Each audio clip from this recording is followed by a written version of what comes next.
এদিকে এবার সম্পূর্ণভাবে প্রকাশ্যে আসলো জামাত বিএনপির ভয়াবহ দ্বন্দ্ব। জামাতে আমিরকে যেখানেই পাবে সেখানেই হামলার আদেশ বিএনপি নেতাদের। এদিকে জামাত বিএনপির ভয়াবহ সংঘর্ষে আহত জামাতের আমির সহ অনেকে। আমাদের কঠোর কর্মসূচি আসছে, আমাদের যুদ্ধ হবে দুটো দলের জন্য। একটা দল জামাত শিবিরের সাথে আমাদের যুদ্ধ হবে কিছুদিনের ভিতর। আমরা এই যুদ্ধ যদি আমরা জয় হতে চাই তাহলে আমরা সবাই আমাদের সবাইকে কম্বাইনে কাজ করতে হবে, কোনো গ্রুপিং রাখতে পারবো না আমরা। থ্যাংক ইউ, ধন্যবাদ আপনাদের সবাইকে।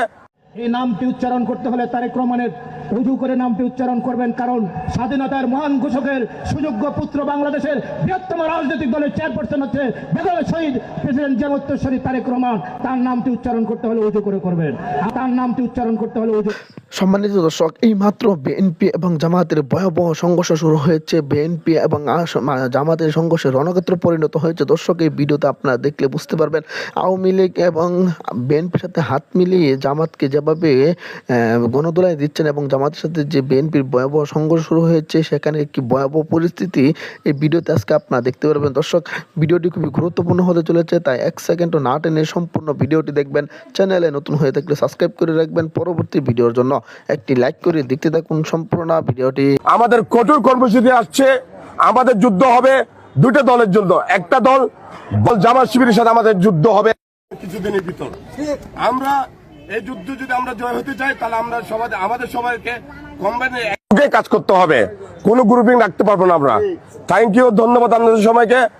এই নামটি উচ্চারণ করতে হলে তারেক রহমানের উজু করে নামটি উচ্চারণ করবেন, কারণ স্বাধীনতার মহান ঘোষকের সুযোগ্য পুত্র বাংলাদেশের বৃহত্তম রাজনৈতিক দলের চেয়ারপারসন হচ্ছে বেগম শহীদ প্রেসিডেন্ট জামাতুশ্বরী তারেক রহমান। তার নামটি উচ্চারণ করতে হলে উজু করে করবেন, তার নামটি উচ্চারণ করতে হলে উজু করে করবেন, তার নামটি উচ্চারণ করতে হলে উজু করে করবেন। কিন্তু এদেশের মানুষকে বুঝাতে হবে, মানুষের কাছে মেসেজ পৌঁছাতে হবে। পবিত্র কোরআনে এমন একটা আয়াত নাই যেখানে আল্লাহ ধর্মভিত্তিক ইসলামী রাষ্ট্র প্রতিষ্ঠার কথা বলা হয়েছে, সেরকম একটি আয়াত নাই। এবং আমার এই এলাকার আমার দলের সকল ভাইদেরকে এবং আওয়ামী লীগের সকল ভাইদেরকে, সকল বন্ধু বান্ধবদেরকে আমি বলতে চাই, আপনাদের যার যদি কোনো পারিবারিক সমস্যা থাকে, ব্যক্তিগত সমস্যা থাকে, কোনো সমষ্টিগত সমস্যা থাকে, কোনো মামলা মোকদ্দমার সমস্যা থাকে, অন্য কোনো সমস্যা থাকে, আমার দরজা এবং আমাদের নেতৃবৃন্দের দরজা আওয়ামী লীগের জন্য খোলা। আপনারা সবসময় আমি আর কথা বেশি বাড়াবো না। বাংলাদেশ জিন্দাবাদ, বাংলাদেশ জাতীয়তাবাদী দল জিন্দাবাদ। যদি না হয় তাহলে সামনের বার আওয়ামী লীগ ক্ষমতা আসবে, গ্যারান্টি দিলাম। পাশার চামড়া উঠায় ফেলবে কিন্তু এবার আওয়ামী লীগ যদি আসে, আর আওয়ামী লীগ আসবেই, আমি গ্যারান্টি দিলাম। যদি আমার এই বক্তব্যের কারোর পাল্টা কোনো যুক্তি প্রমাণ দিয়ে কেউ প্রমাণ করতে পারেন করেন, আমি গ্যারান্টি দিলাম আওয়ামী লীগ এইবার যদি না হয় তাহলে সামনের বার আওয়ামী লীগ ক্ষমতা আসবে, গ্যারান্টি দিলাম। যদি এই কথা মিথ্যা হয় তাহলে সেদিন কান কেটে ফেলে দেবো। এইবার যদি না হয় সামনের বার আওয়ামী লীগ ক্ষমতা আসবে বলে রাখ।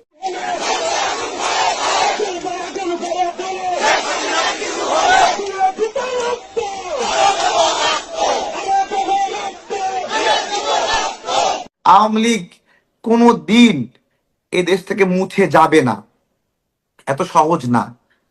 কারণ আওয়ামী লীগের নামটা লিখেছে রক্ত দিয়ে, শেখ মুজিব নিজের রক্ত দিয়ে দল লিখেছে। এটা অর্জন, এটা মুছে দিতে পারবেন না। আসসালামু আলাইকুম। পৃথিবীর যে যে প্রান্ত থেকেই শুনছেন এবং দেখছেন সবাইকে শুভেচ্ছা জানাচ্ছি।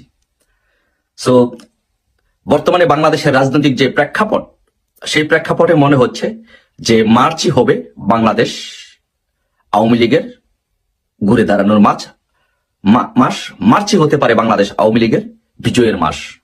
কারণ আমরা যদি দেখি যে বর্তমানে বাংলাদেশের যেই অভ্যন্তরীণ পলিটিক্স, লোকাল পলিটিক্স এবং ইন্টারন্যাশনাল পলিটিক্স, সে দুটো জিনিস যদি বিশ্লেষণ করি তাহলে সবকিছু, প্রত্যেকটি প্যারামিটার এবং ক্যাটাগরিতে বাংলাদেশ সবগুলো আস্তে আস্তে আওয়ামী লীগের পক্ষে আসছে। প্রথমত ইন্টারন্যাশনাল বিষয়টা একটু আলোচনা করে তারপরে লোকাল বিষয়টা আসছে। ইন্টারন্যাশনাল বিষয়টা যদি আমরা দেখি তাহলে দেখবো যে জো বাইডেন অ্যাডমিনিস্ট্রেশনের সাথে এই মহাজন ইউনুসের একটা চমৎকার সম্পর্ক ছিল। কারণ হিলারি ক্লিন্টন ছিল তার বন্ধু এবং একই দলের প্রধান প্রেসিডেন্ট ছিলেন জো বাইডেন, যার ফলে ইউনুস সেই সুযোগটি ব্যবহার করে সহজেই ওইখান থেকে ফান্ড এনে, আমরা দেখেছি কিভাবে 29 মিলিয়ন ফান্ড এনে বাংলাদেশে বিভিন্ন সন্ত্রাসী জঙ্গি গোষ্ঠী এবং বিভিন্ন এজেন্সির মাধ্যমে সেই টাকাগুলো বিলি করে বাংলাদেশে আওয়ামী লীগ সরকারকে উৎখাত করা হয়েছে। কিন্তু যখন মার্কিন যুক্তরাষ্ট্রের নির্বাচন হলো, নতুন প্রেসিডেন্ট হিসাবে ডোনাল্ড ট্রাম্প যখন শপথ নিল, ডোনাল্ড ট্রাম্প শপথ নেওয়ার পরে পুরো প্রেক্ষাপটটি চেঞ্জ হয়ে গেল। ইউনূসের সাথে যে সম্পর্ক ছিল সেই সম্পর্কটা একেবারে ভেঙে যায় এবং ডোনাল্ড ট্রাম্প অ্যাডমিনিস্ট্রেশনে বিশেষ করে ইন্ডিয়ার বংশোদ্ভূত লোকজন বিশেষ করে ঢুকে পড়ে। দক্ষিণ এশিয়া বিষয়ক যে প্রতিনিধি ছিল আগে ডোনাল্ড লু কিন্তু চাইনিজ বংশোদ্ভূত ছিল, যার কারণে সে ইন্ডিয়া বিদ্বেষী ছিল এবং যেহেতু ইন্ডিয়ার সাথে বাংলাদেশের একটি সম্পর্ক ছিল সেই কারণে বাংলাদেশটাকে একদম চুরমার করে দিয়েছে এই ডোনাল্ড লু। আর যার নেতৃত্বে কাজ করেছে ইউনূস এবং ডোনাল্ড লু এবং জো বাইডেন অ্যাডমিনিস্ট্রেশন। কিন্তু ডোনাল্ড ট্রাম্প শপথ নেওয়ার পরে সেটি একেবারে ভেঙে গেছে। ভেঙে গিয়ে এখন ডোনাল্ড ট্রাম্প সর্বশেষ নরেন্দ্র মোদীর সাথে সাক্ষাৎকারে যে কথাটি বলেছেন যে I will leave Bangladesh to the prime minister. That means বাংলাদেশের বিষয়টা সে নরেন্দ্র মোদীর উপরে ছেড়ে দিতে চায়। এখন আসেন নরেন্দ্র মোদীর সাথে বাংলাদেশ আওয়ামী লীগের এবং শেখ হাসিনার সম্পর্ক কি। নরেন্দ্র মোদীর সাথে বাংলাদেশ আওয়ামী লীগ এবং শেখ হাসিনার সম্পর্কের চাইতে সবচেয়ে বড় যে বিষয়টি সেটি হচ্ছে যে বাংলাদেশে যে পরিমাণ জঙ্গিবাদের উত্থান হচ্ছে, মৌলবাদের উত্থান হচ্ছে, আফগানিস্তানের মতো একটি দেশ হচ্ছে, সেটা নিয়ে ইন্ডিয়া অনেক কনসার্ন। ইন্ডিয়া চায় না কখনই যে বাংলাদেশে কখনো মৌলবাদ জঙ্গিবাদের উত্থান হোক। সেই দিক দিয়ে ইন্ডিয়া কখনো বাংলাদেশকে ইউনূসকে আর সাপোর্ট করছে না। ইন্ডিয়ার বিশ্বস্ত দল হিসাবে আওয়ামী লীগ এবং বিশ্বস্ত ব্যক্তি হিসাবে শেখ হাসিনাই রয়ে গেছেন। তাহলে আন্তর্জাতিক পরিমণ্ডলে আন্তর্জাতিক সাপোর্ট বাংলাদেশের পক্ষে চলে আসছে। এখন আসেন লোকাল পলিটিক্সে। লোকাল পলিটিক্সে আমরা দেখলাম যে এই দিন, আজকের দিনটি পর্যন্ত আমরা অপেক্ষা করছিলাম যে কখন ছাত্ররা নতুন দলটি গঠন করবে। কারণ ছাত্ররা নতুন দলটি গঠন না করা পর্যন্ত বাংলাদেশের রাজনীতিক যারা অভিজ্ঞ রাজনীতি বুঝেন এই রাজনৈতিক টানটা অন্যদিকে যাবে না। কারণ এতদিন বিএনপি জামাত অনেকটা সরে গিয়েছে বিএনপির কাছ থেকে, অনেকটা ছাত্রদের সাথে মিলেমিশে বিএনপি এবং জামাত এবং ছাত্ররা মোটামুটি একসাথে আওয়ামী লীগের বিরুদ্ধে ঐক্যবদ্ধ ছিল। দেখেন 5ই আগস্টের কথা যদি আপনারা যারা চিন্তা করেন, যারা রাজনীতি বোঝেন এবং বিশ্লেষণ করেন, একটু যদি চিন্তা করে দেখেন 5ই আগস্টের পূর্বে কিন্তু সমস্ত রাজনৈতিক দলগুলো বিশেষ করে বিএনপি, জামাত, হেফাজত ইসলামিক দলগুলো, অন্যান্য দলগুলো সহ এবং এই যে ছাত্ররা সকলে ঐক্যবদ্ধভাবে আওয়ামী লীগের বিরুদ্ধে লড়াই করেছে, আওয়ামী লীগকে ফেলে দেওয়ার জন্য কাজ করেছে। কিন্তু 5ই আগস্টের পরে আমরা দেখে আজ পর্যন্ত যদি সেই বিষয়গুলো চিন্তা করি